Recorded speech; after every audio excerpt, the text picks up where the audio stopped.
PDIP menyebut ada 5 nama yang masuk dalam bursa bakal cawapres Ganjar Pranowo. Apakah PDIP serius dengan bursa cawapres itu atau hanya menggoda partai lain untuk ikut bergabung dalam koalisi mereka? Kami membahas bersama politisi PDI Perjuangan Arya Bima, Ketua DPP PKB Abdul Qadir Karding, dan bergabung juga Jayadi Hanan, Direktur Eksekutif LSI. Mas Bima, ada 10 nama, kemudian mengerucut 5 nama.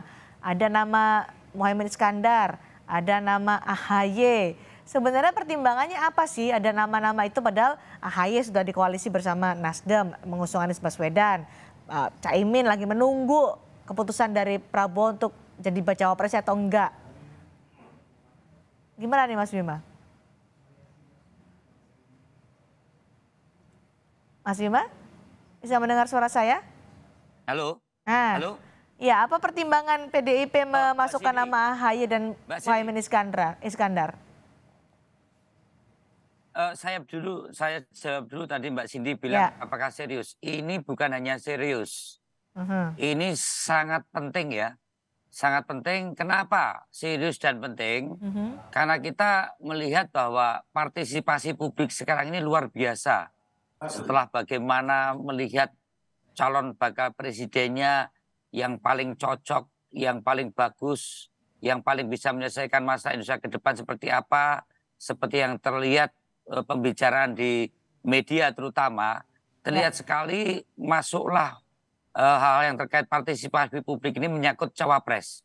Jadi PDI Perjuangan melihat bahwa pasangan capres dan cawapresnya ini tidak hanya serius tapi penting.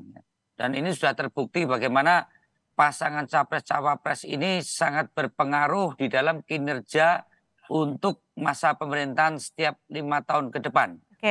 Nah, ini yang menurut saya kenapa keseriusan dan pentingnya calon presiden dan wakil presiden yang dijaring kemudian disaring dengan berbagai kriteria baik kompetensi secara personal, secara sosial, profesional, juga tentu hal-hal yang menyangkut narasi-narasi keindonesiaan ke depan itu seperti apa. Ini yang saat ini terus digodok oleh serius dan penting atau sekedar untuk merayu partai lain bergabung dengan PDI Perjuangan? Wah, kalau saling merayu itu kan antara orang yang tertarik untuk pacaran ya. Tertarik untuk bertemu dan saling berpacaran. Tapi kita tidak melihat ini.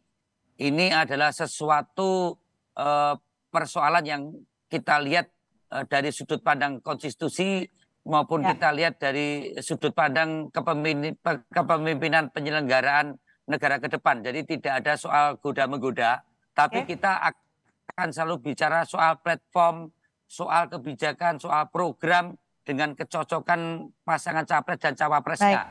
Jadi tidak sekedar hanya transaksional atau sekedar merayu untuk menggoda dan saling menggoda, tapi kita melihat serius ya? Adalah suatu hal yang penting dan mulai mengerucut, kemudian juga publik mulai hangat membicarakan, dan itu bukti bahwa masing-masing capres, cawapres juga partai pengusung dan publik mempunyai berbagai imajinasi dan kalkulasi, tidak hanya sekedar spekulatif belaka. Saya kira itu. Pak Karding, serius dan penting kata Mas Bima. Tertarik nggak PKB bergabung atau tetap menunggu Gerindra dan Prabowo Subianto? Ya, jadi yang pertama tentu kita berterima kasih bahwa Pak Muhaimin selaku Ketua Umum termasuk yang diperhitungkan oleh teman-teman PDIP. Itu artinya Ketua Umum kami sangat diperhitungkan dan dianggap memiliki syarat-syarat yang kira-kira layak untuk mendampingi atau layak untuk menjadi cawapres ke depan. Itu yang pertama. Yang kedua, bahwa memang saya kira Caimin ini seorang aktivis yang cukup panjang sudah perjalanan politiknya dan memegang Partai Kebangkitan Bangsa juga sudah cukup lama. Jadi tertarik atau tidak dengan tawaran atau seriusnya PDI Perjuangan itu? Ya, artinya bahwa memang para partai-partai yang mau mengusung ini ya wajar kalau mempertimbangkan Caimin. Soal tertarik, saya kira ini kan politiknya janur kuningnya belum melengkung. Ya, tentu harus ada pembahasan-pembahasan karena juga PKB itu sudah 11 bulan bersama dengan Gerindra. Oleh karena itu nanti tentu dinamika yang ada di sini akan sangat berpengaruh terhadap istilah ketertarikan dalam tanda petik yang ada itu. Apa sih yang ditunggu PKB dari Gerindra, Pak Karding? Yang ditunggu PKB dari Gerindra apa? Sudah 11 bulan. Kita sejak awal di PKB itu semua konstituen, kiai-kiai dan organ-organ kita menginginkan Pak Muhaimin menjadi wakilnya Pak Prabowo. Itu yang kita tunggu karena itu memang niat dasar kita berkoalisi sejak awal. Oke. Ya. Tapi lebih dekat sama Erick Thohir nih akhir-akhir Pak Prabowo-nya. Ya kalau dekat kan soal persepsi ya, soal orang membangun persepsi, soal itu kan soal lain. Jadi dekat di publik sama dekat sesungguhnya kan kita tidak tahu. Oke, baik. Kira-kira Mbak Cindy tahu nggak? Ya. Kan enggak. Jadi saya kira ruang-ruang yang ada ini terbuka, walaupun mungkin secara etik itu tentu dengan Gerindra ini menjadi tetapi prinsipnya seluruh kekuatan dan massa di PKB bahkan di NU sebagian besar itu karena Pak Muhaimin ini simbol NU, jadi itu menginginkan Pak Muhaimin jadi minimal wapres. Wapresnya Prabowo atau wapres siapapun. Iya, kita lihat nanti Pak. Baik. Nanti seperti apa. Oke Pak Jayadi, jadi kalau ada 5 nama yang mengerucut kata Mbak Puan termasuk ada AHY, ada Caimin, ini hanya lip service saja atau serius seperti yang diklaim oleh Mas Arya Bima? Iya, tentu kita harus anggap serius kan. Cuman siapa yang paling mungkin itu yang belum tahu. Kalau di antara 5 nama itu yang paling mungkin 3. Siapa saja? Yaitu yang 3 pertama disebut Mbak Puan kan, yaitu Sandi, Erik sama Andika. Kalau Pak AHY sama Caimin itu kan lebih complicated. Mereka sudah punya koalisi masing-masing. Dari sisi politik kan ada yang paling mungkin 3 nama teratas itu. Yang 2 itu AHY dan Caimin lip service saja atau mengajak untuk menggoda-goda ayo gabunglah sama PDI. Ya belum tentu lip service, mungkin memang serius, mungkin ya. Nah, kalau Caimin hari ini ditawari sebagai cawapresnya Ganjar, saya kira Caimin akan terima itu.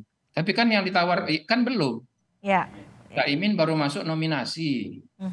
Dan orang juga bisa bertanya juga tuh, yang diumumkan Mbak Puan itu apa pengumuman resmi atau belum, gitu kan? Jangan-jangan ada nama lain di luar 5 itu. Seperti misalnya kan ingat Koalisi Perubahan katanya pernah mengumumkan ada 3 nama, ya kan? Ternyata nambah lagi namanya itu, dan barusan Kompas membahas ada kemungkinan 1 nama lagi. Jadi seperti kata Mas Karding tadi bahwa ini memang masih proses saling menjajaki gitu. Nah, menurut saya Caimin itu tarikannya lebih kuat ke Gerindra saat ini. Kenapa? 1, Gerindra kalau Caimin pergi harus nyari pengganti kan? Ya. Sehingga Pak Prabowo nggak bisa maju. Yang kedua, mereka sudah berkoalisi 11 bulan gitu. Yang ketiga, Caimin itu akan punya peran yang akan diberi tawaran yang lebih besar. Koalisi Gerindra, ya tawarannya lebih besar. Kenapa? Karena peranannya kan hampir separuh memenuhi presidensial threshold. Kalau di PDIP, Caimin kan hanya ditawari karena PDIP tanpa Caimin itu PDIP tetap bisa maju. Bisa maju gitu. Ya. Jadi kalau lihat posisi sekarang, tarikan untuk Caimin itu lebih kuat ke Prabowo. Cuman masalahnya sekarang adalah Caimin juga tampaknya mempertimbangkan saran Pak Jokowi kan. Nah kalau Pak Jokowi ternyata sarannya bukan Caimin yang jadi cawapres Prabowo, nah itu menimbulkan pertanyaan Caimin terima apa enggak gitu. Oke. Nah, Kalau tapi untuk PDI Perjuangan gimana nih, Pak Jayadi? kalau ke PDI Perjuangan sebetulnya lebih mudah diputuskan oleh PDIP, tawarin Caimin jadi cawapres sekarang, Caimin pindah. Saya kira gitu. Oke. Harusnya Nggak lebih akan gampang ya, banyak tapi saya kira kenapa Caimin. pakai harus Pindah mengerucut bukan dari cuma 10, ditawarin. 5 begitu? Pak Kenapa? Bima, Mas Bima. Harusnya kan PDIP lebih gampang menawari. Loh. Mas Oh Bima?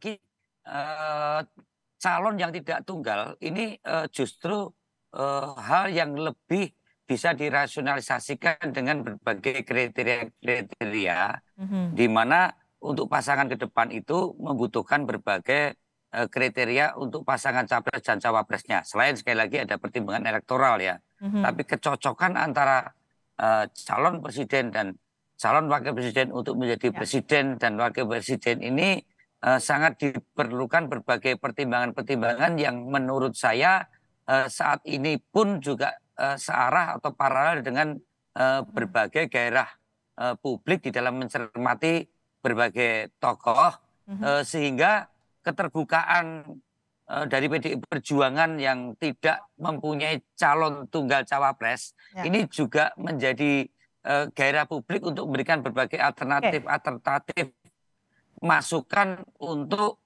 pilihan-pilihannya yang lebih bervariasi, di mana selera publik juga terus berubah-ubah. Tapi saya yakin Caimin atau Muhaimin Iskandar merupakan figur yang memenuhi prasyarat kriteria-kriteria secara ideologis, secara konstitusi, dan juga secara elektoral.